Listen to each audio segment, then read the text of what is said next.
বিসমিল্লাহির রহমানির রহিম। আসসালামু আলাইকুম রহমতুল্লাহ। প্রিয় কলিজার আফুরা ভাইয়েরা, আপনারা সবাই কেমন আছেন? আলহামদুলিল্লাহ, আমি ভালো আছি। এই তো আমি আজকে আমার ইউরিয়া সারের বস্তা থেকে সাদা সার 1 বল নিলাম। এই সাদা সার খুব সুন্দর করে আমাদের এই ইরি ধানের জমিতে খুব সুন্দর করে এক সিরিয়াল বাই সিরিয়াল করে ছিটাইতেছি।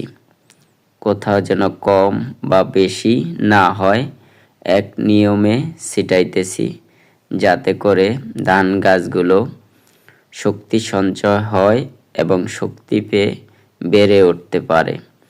এই ধান গাছগুলো আস্তে আস্তে বেড়ে উঠতেছে আল্লাহর হুকুমে। আমরা শুধু চেষ্টা করে যাচ্ছি।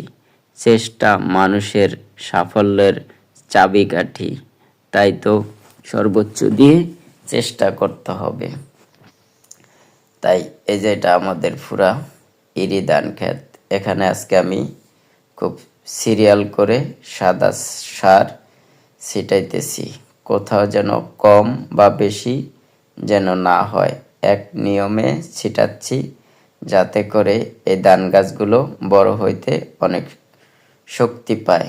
এই ধান গাছগুলোতে গতকালকে পানি উঠাইছিলাম। আজকে সেই পানি অবস্থায় আমি এখন সাদা সার ছিটাইতেছি, কারণ ধান গাছগুলো আগের চেয়ে একটু সবুজ হয়েছে এবং আস্তে আস্তে বড় হচ্ছে। তাই যার যার জায়গা থেকে চেষ্টা করা উচিত। চেষ্টা মানুষের মূল চাবিকাঠি। তাই প্রত্যেকে যার যার স্থান থেকে চেষ্টা করে যান, অবশ্যই সাফল্য হবেন ইনশাআল্লাহ। আল্লাহ পাক রব্বিল আলামিন বলেছেন, ইন্নাল্লাহা মা'আস সাবিরিন। যে ব্যক্তি ধৈর্য ধারণ করে চেষ্টা করে, আল্লাহ পাক রব্বিল আলামিন সেখানে অবশ্যই সুফল পাওয়া দেয়। তাই তো আমি আমার তরফ থেকে চেষ্টা করতেছি। সুফল পাইয়ে দেওয়ার মালিক আল্লাহ। আল্লাহই সেই সুফলের দ্বার প্রান্তে পৌঁছে দিবেন। তাই আমি এই তো ইরি ধান গাছগুলোতে সার দিচ্ছি, যাতে করে আল্লাহ পাক রব্বিল আলামিন আমার সেই চেষ্টা সাফল্য তৈরি করে দেন। এই তো আস্তে আস্তে ইনশাল্লাহ গাছগুলো আগের থেকে কেমন বড় হচ্ছে।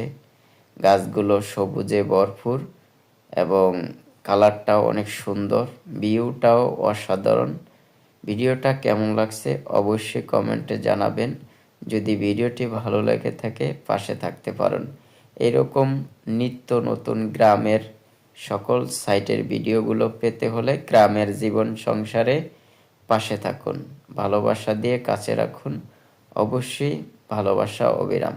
তো আমি এই যে এইভাবে খুব সুন্দর করে আমি সাদা সার ছিটাইতেছি। এখানে আমার 8 করা জমিন। এই 8 করা জমিনিতে আস্তে আস্তে আমি সারগুলো দিচ্ছি। প্রায় 5 আটা 40 কেজি সার আনছি আমি এক সিরিয়ালে। এই যে পুরা বিলটাতে আমার 8 করার একদম ওই মাথা পর্যন্ত ছিটাবো।